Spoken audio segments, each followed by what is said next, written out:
بسم الله الرحمن الرحیم. موږ د خپل عوام ته مخاطب کیږو او ته وایو چې نن زموږ د قوم وطن پارټۍ چې دی 11مه یوم تاسیس دی.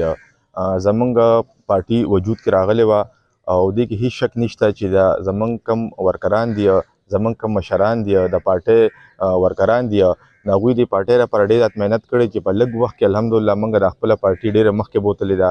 نو زه په دې ورځ باندې د خپل د قومي وطن پارټۍ مشرانو ته جناب آفتاب احمد خان شیرپا او سکندر حیات خان شیرپا ته او زموږ ورکرانو ته ټول ته چې دی نو زه دغه ورکوم چې یاره نن د یو د خوشحالۍ ورځ ده.